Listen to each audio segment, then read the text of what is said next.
नमस्कार।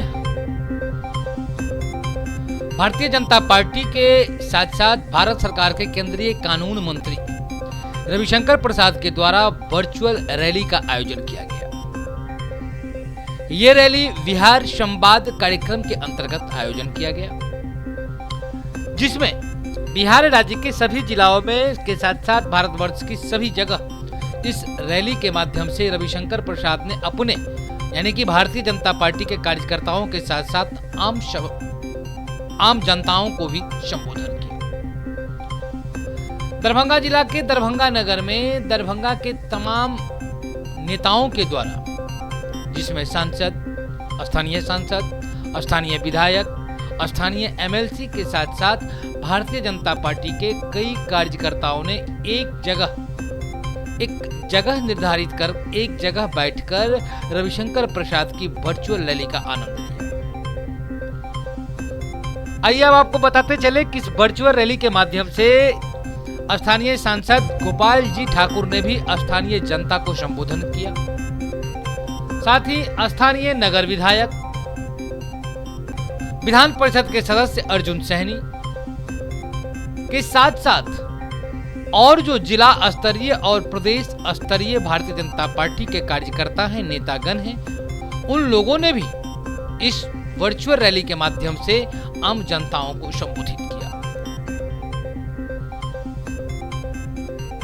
आपने देखा कि किस तरीके से पहले स्थानीय जो प्रतिनिधिगण हैं, स्थानीय जो कार्यकर्ता है, उन्होंने जनता को संबोधन किया है और उसके बाद सीधे केंद्रीय कानून मंत्री रविशंकर प्रसाद ने वर्चुअल रैली के माध्यम से आम जनता को संबोधन किया। आइए आपको दिखाते हैं कि किस तरीके से केंद्रीय मंत्री रविशंकर प्रसाद ने अपने संबोधन में क्या क्या बातें कही हैं। आप स्वयं देखिए, आप स्वयं सुनिए।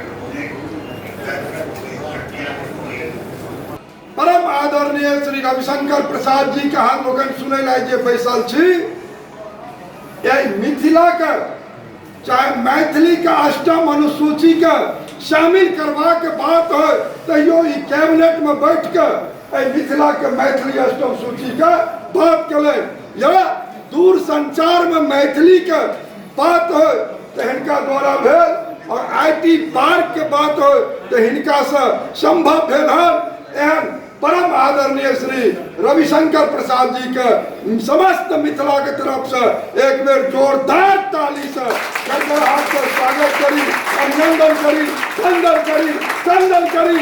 और संगे हमार आदरणीय रविशंकर प्रसाद जी यदि चाहता तो हम एक विषय मांग केने रही, आज समस्त लोग के मिथिला के तरफ से दरभंगा के केंद्र में हाई कोर्ट के बेंच से हो, यदि हमारे रविशंकर प्रसाद जी पूछता कहता गजू बाबू और कमराओ गेल रहथिन जज साहब सबसे मिले ला। नरेंद्र मोदी जी के दूसरे कार्यकाल के प्रथम वर्ष की उपलब्धि पर दरभंगा नगर विधानसभा में बिहार जनसंवाद कार्यक्रम के तहत दरभंगा के नागरिकों से, दरभंगा के कार्यकर्ताओं से जनसंवाद किया। नरेंद्र मोदी जी का जो डिजिटल इंडिया है वो दिखाई पड़ रहा है। कोरोना के कष्ट में कैसे अवसर में तब्दील किया जाए, यह नरेंद्र मोदी जी भली भांति जानते हैं। इसलिए आज हम लोग घर में बैठ के हजारों हजार नागरिकों से, कार्यकर्ताओं से संवाद कर रहे थे। हम जो बोल रहे थे वो सुन रहे थे। निश्चित रूप से नरेंद्र मोदी जी आगे की सोचते हैं। जीवन सैनी जी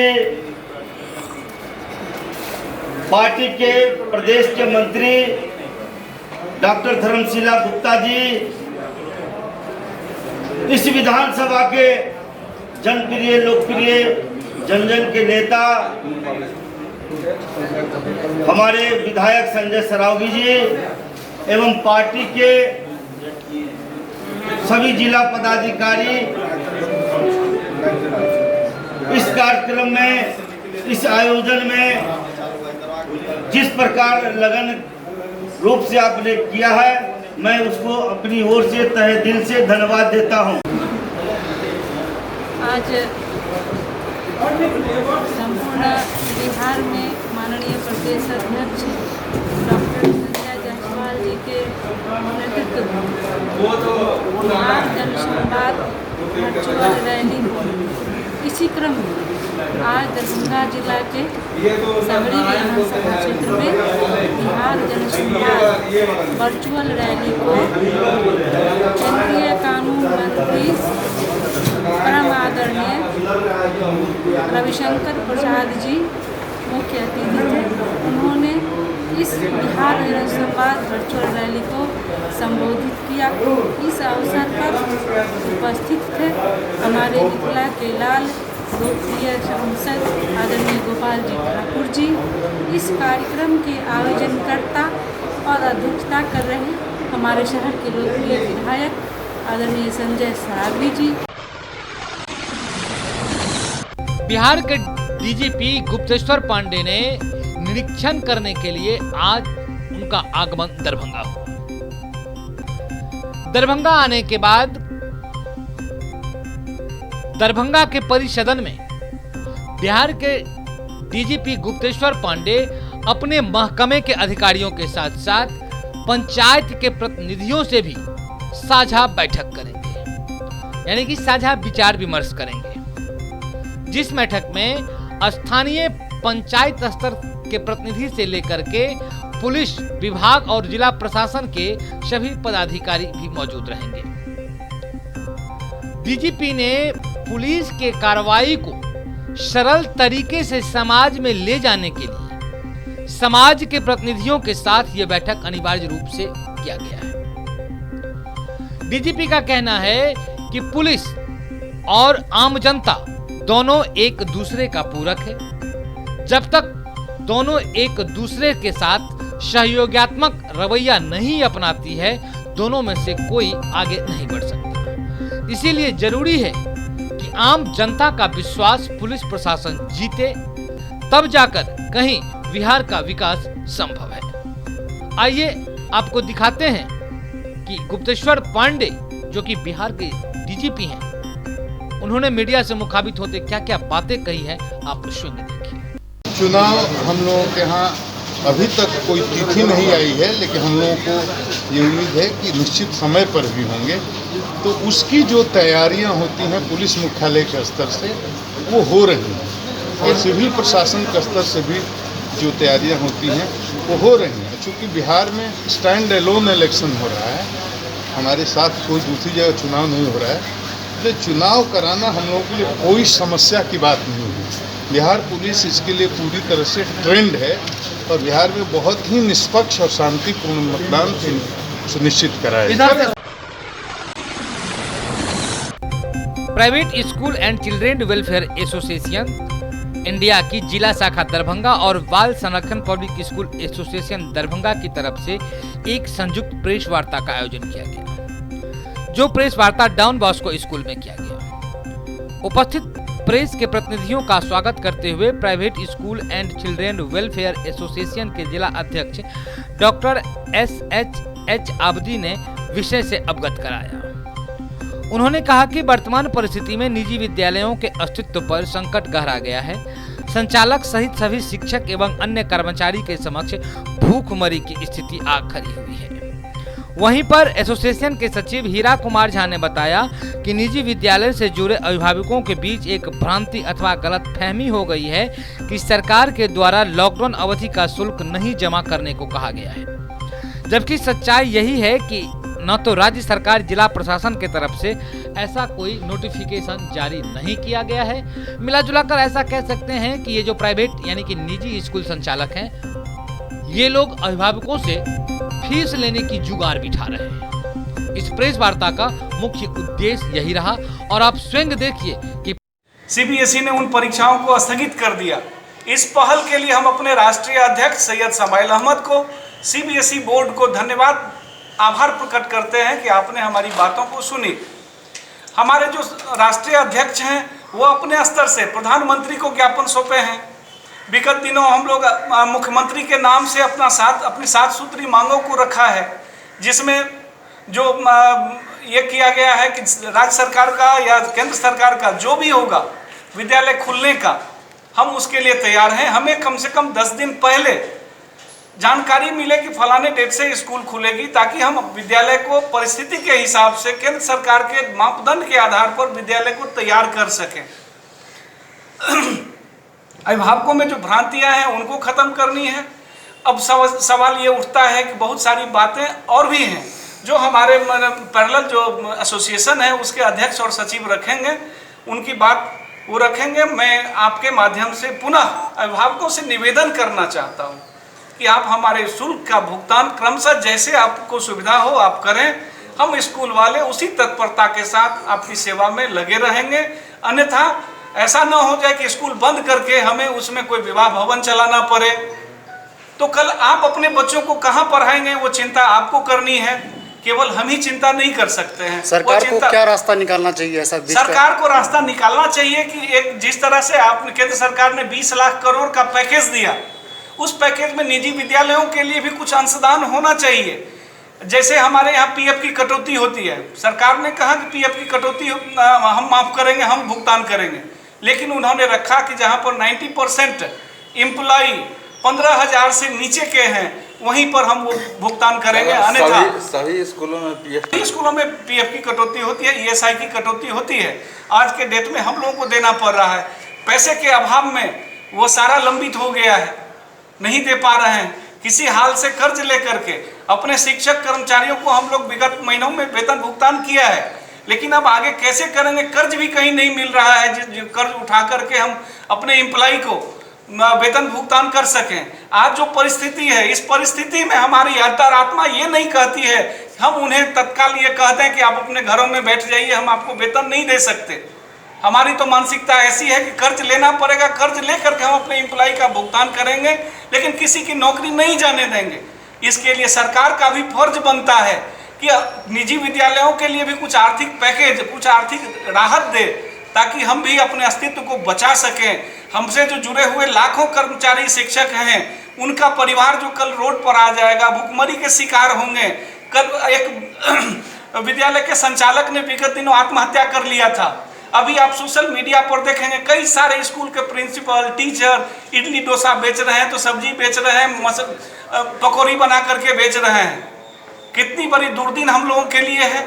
और समाज को ये सोचना चाहिए कि जो व्यक्ति आपके बच्चों के भविष्य को बनाने के लिए पैदा हुआ है, जिन्होंने अपने जीवन को आपके बच्चों के सर्वस्व के लिए न्यौछावर कर दिया है, आज उनके साथ आपकी नाकामी के चलते, आपकी अनदेखी के चलते आज यह दिन देखना पड़ रहा है। तो यह जरूर सोचें। धन्यवाद। सीएम कॉलेज दरभंगा के अर्थशास्त्र विभाग के अवकाश प्राप्त प्रधान अध्यापक प्रोफेसर परमानंद चौबे का निधन हो गया है। सेवानिवृत्त के बाद भी वे शिक्षा के विकास के प्रति अनवरत प्रयत्नशील रहे हैं। उक्त बातें महाविद्यालय के प्रधानाचार्य डॉक्टर मुश्ताक अहमद ने की। उन्होंने कहा कि प्रोफेसर चौबे के असामयिक निधन पर आयोजित शोक सभा आयोजित की गई, जिसमें चौबे के सरल और सहज स्वभाव के कारण विद्यालय के छात्र के साथ साथ कर्मियों भी उन्होंने अपनी गहरी पैठ बना रखी थी। उनका असमय निधन महाविद्यालय परिवार के लिए अपूरणीय क्षति है, जिसका पूरा होना असंभव प्रतीत हो रहा है। साथ ही उन्होंने कहा कि वो अपने विषय में इतने पारंगत थे कि छात्र को क्लास के बजाय कहीं भी और किसी जगह बैठकर पढ़ाने के लिए अग्रसर हो जाते थे और अध्ययन अध्यापन का कार्य करना शुरू कर देते थे। इनके स्वभाव की सरलता इसी बात से जानी जा सकती है कि जब वो महाविद्यालय परिसर में आते थे क्लास करने के लिए, और जब कोई छात्र उनसे कुछ पूछ बैठता था तो प्रोफेसर परमानंद सीधे जमीन पर बैठकर उन्हें समझाने लगते थे। इन्हीं सरल स्वभाव के कारण प्रोफेसर महाविद्यालय परिवार का एक अभिन्न अंग बन गए थे और निधन होने के बाद भी अभिन्न अंग ही बने रहेंगे। प्रोफेसर परमानंद चौबे सर अर्थशास्त्र विभाग के बहुत ही विद्वान और सामाजिक शिक्षक थे। छात्रों से काफ़ी लगाव रहा उनका, और शिक्षकों के बीच कुछ दिन मुझे मौका मिला था उनके साथ काम करने का। बहुत ही शांत और शालीन शिक्षक के रूप में वे याद किए जाते हैं, और उनका शिक्षा से काफ़ी लगाव था। उनकी मृत्यु शिक्षा जगत की अपूर्णीय क्षति है, और न केवल शिक्षक के रूप में बल्कि एक सामाजिक व्यक्ति के रूप में समाज की सेवा उन्होंने की। और इंटर स्तरीय महाविद्यालय उन्होंने गांव रामपुरा सिंहवाड़ा में खोला, जहां दूर दूर तक महाविद्यालय नहीं थे। वह विद्यालय आज वो संस्थापक सदस्य के रूप में, सचिव के रूप में रहे। आज उनके पुत्र वहां प्रधानाचार्य हैं। महाविद्यालय उनके नाम को रोशन करता रहेगा, और सीएम कॉलेज परिवार, शिक्षक, शिक्षकेतर कर्मी और छात्र उन्हें श्रद्धांजलि हम लोग देकर और उनको याद करते रहेंगे। जी उनके साथ काम करने वाले उन्होंने बताया कि बहुत ही कर्तव्यनिष्ठ शिक्षक रहे।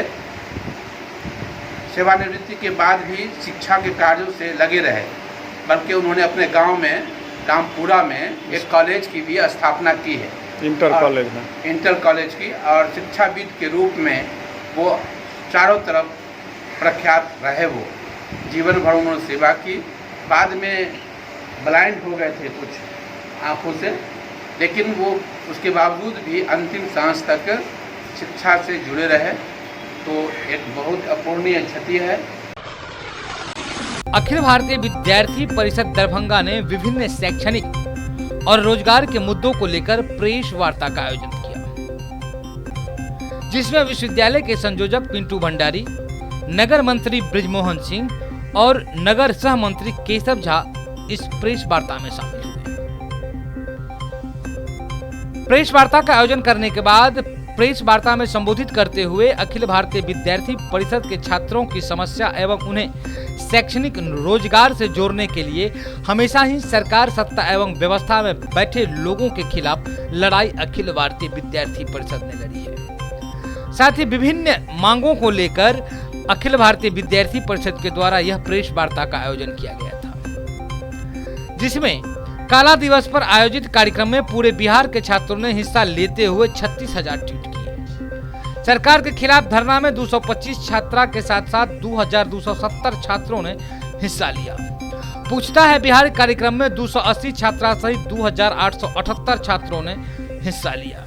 साथ ही सत्ता मद में मस्त बिहार सरकार की छात्रों की समस्या पर विचार करने हेतु बिहार सरकार के 217 स्थानों पर 123 छात्रा सहित 1,600 छात्रों ने सद्बुद्धि यज्ञ का भी आयोजन किया। यानी कि इन लोगों ने बिहार सरकार को घेरा है और शिक्षा में जो अनिश्चितताएं चल रही है उसको लेकर के अखिल भारतीय विद्यार्थी परिषद ने बिहार सरकार को जमकर घेरा है। साथ ही शिक्षक नियोजित नियमावली में भी संशोधन करने की सुधार इन छात्र संगठनों के द्वारा किया गया है। और सबसे ज्वलंत मुद्दा जो रहा इस प्रेस वार्ता में, वो मुद्दा ये रहा कि निजी विद्यालयों के जो संचालक हैं उनके द्वारा जो अभिभावकों से दबाव बनाया जा रहा है स्कूल की फीस जमा करने के लिए, ये मुद्दा इस प्रेस वार्ता में सबसे गर्म रहा। अखिल भारतीय विद्यार्थी परिषद के जो नेतृत्वकर्ता लोग हैं उन लोगों का कहना था कि मार्च के बाद, चाहे वो निजी विद्यालय हो या सरकारी विद्यालय हो, स्कूल का संचालन बंद है। इसी बीच स्कूल प्रबंधन के द्वारा एक नई तकनीक का इस्तेमाल किया गया, जो कहा गया कि सीधी मोबाइल और लैपटॉप के माध्यम से पढ़ाई कराया जाएगा। लेकिन ये पढ़ाई कहीं कारगर साबित नहीं हुई। ये महज एक बहाना था। निजी स्कूल के जो संचालक हैं, जो प्रबंधक हैं, उन लोगों का ये एकमात्र बहाना था ताकि मैं अभिभावकों से मोटी स्कूल की फीस वसूल कर सकूं। अखिल भारतीय विद्यार्थी परिषद ने इस बात की कड़े शब्दों में भर्त्सना की है और कही है कि किसी भी सूरत में निजी स्कूल के संचालकों को मार्च महीने के बाद से स्कूल फीस नहीं लेना चाहिए और अभिभावकों को भी नहीं देना चाहिए। अखिल भारतीय विद्यार्थी परिषद के छात्रों का कहना है कि बिहार सरकार इस बाबत अविलंब एक चिट्ठी निर्गत करे जो बिहार राज्य के किसी भी स्कूल प्रबंधन के द्वारा अगर छात्र के अभिभावकों से फीस लिया जाता है तो उनके ऊपर कानूनी कार्रवाई की जाएगी। आइए आपको दिखाते हैं कि प्रेस वार्ता में और क्या क्या बातें कही गई है अखिल भारतीय विद्यार्थी परिषद के पदाधिकारी और सदस्यों के द्वारा। आप खुद देखिए और खुद सुनिए। आज अखिल भारतीय विद्यार्थी परिषद के द्वारा प्रेस वार्ता का आयोजन किया गया है। देख रहे हैं कि कोविड-19 को देखते हुए बिहार सरकार और हाई कोर्ट के आदेश के बावजूद भी प्राइवेट स्कूल फी के लिए गार्जियन को तंग कर रहे हैं। वर्तमान में हाई कोर्ट का भी आदेश हुआ कि प्राइवेट स्कूल में बच्चे लोग का फी नहीं लेना है, लेकिन किसी न किसी धांधली के कारण प्राइवेट स्कूल के टीचर बच्चे को परेशान कर रहे हैं, गार्जियन को परेशान कर रहे हैं कि हमें आपको फ़ी देना होगा, चाहे स्कूल फी हो चाहे उनका टेबल खर्च हो, वो सारी चीज़ जोड़ के मांग रहे हैं। ऐसा देखने को मिल रहा है कि वो कहीं ना कहीं भ्रष्ट के ओर लेके जा रहे हैं। इसी को लेके आज प्रेस वार्ता का आयोजन किया गया। क्या नाम हुआ? हिंदू भंडारी विश्वविद्यालय संयोजक दरभंगा। कहाँ पर की है प्रेस वार्ता? स्थानीय कार्यालय में सटोला विद्यार्थी भवन। आज अखिल भारतीय विद्यार्थी परिषद दरभंगा की ओर से प्रेस वार्ता का आयोजन किया गया है। आप विदित हम लोग सभी जान रहे हैं कि कोविड-19 महामारी के कारण उत्पन्न समस्याएं और बिहार सरकार के द्वारा शिक्षा नीति के खिलाफ हम लोग STET एग्ज़ाम का बिना किसी कारणवश निरस्त कर दिए जाने के खिलाफ में हम लोग एक प्रेस वार्ता का आयोजन आज कर रहे हैं। हम सभी जान रहे हैं कि कोविड-19 की समस्या के महामारी के कारण शैक्षणिक, आर्थिक और सामाजिक दृष्टिकोण से बहुत हानि हुई है। आप देख सकते हैं कि बहुत सारे जो मजदूर हैं वो पलायन, हजारों मजदूर पलायन करने को मजबूर हैं, जिसके कारण उनके जो अपने बच्चे को जो स्कूल कॉलेज में पढ़ने के लिए जो शहर में अपने बच्चे को भेजते हैं, आप देखते होंगे कि वो रूम रेंट में बहुत बड़ी संख्या में छात्र यहाँ पे रहते हैं रूम रेंट के कारण। आप देखते होंगे कि उनके आर्थिक स्थिति इतनी कमज़ोर है कि वो रूम रेंट देने के स्थिति में नहीं है, फिर भी उन पर दबाव बनाया जा रहा है। हम चाहेंगे बिहार सरकार से कि उस रूम रेंट को माफ़ करने की तुरंत आवश्यकता है कि उस रूम रेंट का जो अपने तरफ से हो वो अपने रूम रेंट को भरपाया करें और छात्रों को इससे निजात दिया जाए। दूसरी समस्या यह है कि रोज़गार की समस्या इतनी बड़ी हो गई है कि हम लोग चाह रहे हैं कि स्वरोजगार और कुटीर उद्योग के माध्यम से रोज़गार का सृजन किया जाए, जिससे जितने भी हमारे पलायन मजदूर भाई बहन हैं वो अपने स्वरोजगार के माध्यम से अपने रोजी रोटी का उपाय कर सकें। उसके बाद हम लोग देख रहे हैं कि 9 साल बाद STET का एग्ज़ाम हुआ। STET का एग्ज़ाम होने के बाद हम लोग जब सभी छात्र अपने रिजल्ट का वेट कर रहे थे कि नहीं रिजल्ट अब आने वाला है, उससे बस उसी दिन समझ लीजिए उसको निरस्त कर दिया जाता है। बताया जाता है कि हमने कमेटी का फॉर्म कर दिया था, सब कुछ कर दिया था, लेकिन वही आयोग बिहार विद्यालय परीक्षा समिति जो है, उनके आयोग जो थे आनंद किशोर जी, वो खुद बोले हैं कि नहीं ये जो परीक्षा हुआ है वो किसी भी धांधली मुक्त हुआ है, कुछ भी इसमें कुछ गड़बड़ी नहीं है, सब कुछ ठीक ठाक चल रहा है। लेकिन ऐन वक्त पर ऐसा क्या हुआ कि वो उस परीक्षा को निरस्त करना पड़ गया। हम इससे भी सवाल खड़ा कर रहे हैं कि उसको जल्द से जल्द STET का एग्ज़ाम जो है उस पर पूर्ण जो रद्द किए हैं उस परीक्षा पर विचार करके उसका रिजल्ट को प्रकाशित किया जाए। नहीं तो हम लोग, आप जानते हैं कि विद्यार्थी परिषद 23 मई से पूछता है बिहार के कार्यक्रम के तहत तक लोग सोशल मीडिया पे हम लोग एक आंदोलन चलाए थे, जो बहुत बड़ी संख्या में छात्रों का सहयोग मिला। बिहार की ओर से 36,000 ट्वीट हम लोग किए थे ट्विटर पे, जिनमें सभी शिक्षा मंत्री हों, मुख्यमंत्री जी हों, राज्यपाल जी हों, सबको हम लोगों ने उनका भेजा था। इससे बहुत बड़ी सफलता हम लोगों को मिली थी। उसके बाद हम लोग सोशल मीडिया के माध्यम से ट्विटर पे, फेसबुक पे एक अपना वीडियो डाले थे। उसके बाद सद्बुद्धि महायज्ञ किए थे। ऐसा बहुत सारा आंदोलन, जैसे यहाँ के जो स्थानीय जनप्रतिनिधि हैं उनको हम लोगों ने ज्ञापन सौंपा था। ऐसे बहुत सारे हम लोगों ने पूछताछ बिहार 5 चरण में किया, वो बहुत सारा सफल हुआ। तो हम लोग चाहेंगे बिहार सरकार से, आशा करते हैं कि हमारे इन सभी मुद्दाओं को वो रखेंगे। क्या नाम हुआ? ब्रिजमोहन सिंह, नगर मंत्री ABP Darbhanga.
Angel high school, angel girls high school, Bhigo Darbhanga. हमारे यहाँ का रिकॉर्ड रहा है कि 100% एग्जामिनेशन में बच्चे सिक्योर करते हैं, रिजल्ट 100% होता है। Smart classes, indoor outdoor games, judo karate, नृत्य एवं संगीत, सेल्फ डिफेंस के अंतर्गत martial art classes specially girls के लिए, 25,000 बुक्स कलेक्शन युक्त बड़ी लाइब्रेरी 5वीं से लेकर 12वीं तक के बच्चों के लिए, फिजिक्स, केमिस्ट्री, बायोलॉजी एवं कंप्यूटर का बेहतरीन लैब व स्पेशलिस्ट फैकल्टीज, सीसीटीवी युक्त वर्ग कक्ष, खेलने के लिए बड़ा व मुफ्त खेल का मैदान, दूर से आने जाने वाले बच्चों के लिए वाहन की सुविधा। बीपीएल कार्ड जो भी बच्चों का है उसमें इस ईयर भी 10 स्टूडेंट्स फ्रॉम स्टैंडर्ड 1 फ्री में उनका एडमिशन्स होगा और उनको जो भी फैसिलिटी प्रोवाइड की जाएगी वो एंजल हाई स्कूल करवाएगी। और इन सभी कारणों से मैं जो देख रहा हूँ अपने एंजल हाई स्कूल में जितने भी एजुकेटेड लोग हैं वो अब आहिस्ते आहिस्ते हमारी तरफ खींचते चले आ रहे हैं। मैं उन सभी लोगों का शुक्रिया अदा करता हूँ। Angel high school, angel girls high school, Bhigo Darbhanga. सत्र 2020-21 के लिए नामांकन प्रारंभ।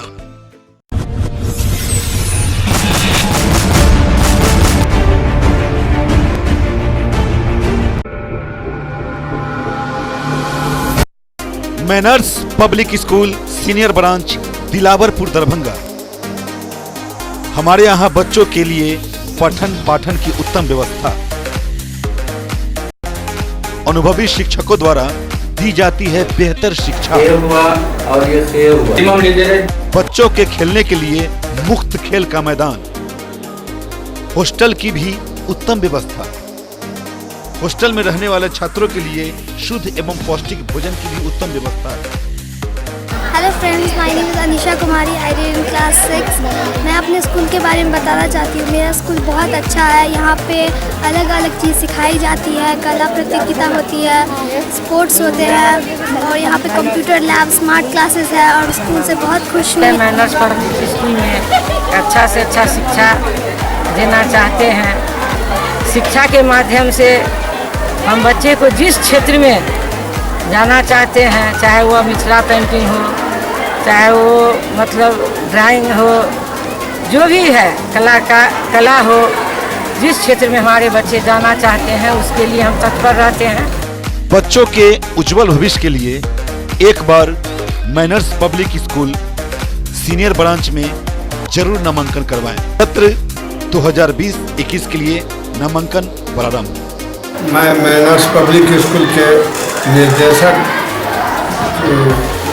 उमेश कुमार यादव बोल रहा हूँ। मैनर्स पब्लिक स्कूल मैंने अपने इस पिछड़े हुए इलाके के विकास के उद्देश्य से यहाँ स्थापना किया था और उस विकास में हमेशा मैं तत्पर रहता हूँ। इस स्कूल के बच्चे बहुत आगे बढ़े हैं।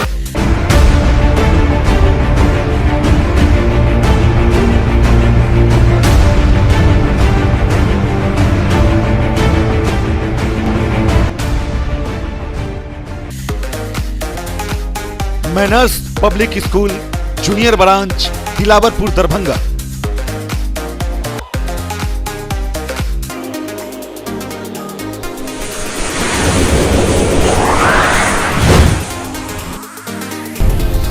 हमारी विशेषताएं लगातार कम शुल्क में उच्च कोटि की शिक्षण व्यवस्था। सुसज्जित एवं विस्तृत कक्ष। मैं ऋषिकेश कुमार, उप निर्देशक manners public school Dilawarpur Junnar Darbhanga. शिक्षा मनुष्य की बेसिक चीज़ होती है। ये विद्यालय 2 जनवरी 1995 से स्थापित है।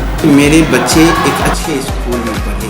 योग्य एवं अनुभवी शिक्षक एवं शिक्षिका, हिंदी, अंग्रेजी, संस्कृत एवं उर्दू में से 3 भाषाओं का अध्यापन, कंप्यूटर लैब, सीसीटीवी से युक्त वर्ग कक्ष, जिसमें हमारे बच्चे उस शिक्षा को ग्रहण कर अपनी उज्जवल भविष्य की ओर अग्रसरित होते हैं। विज्ञान प्रयोगशाला, पुस्तकालय की व्यवस्था,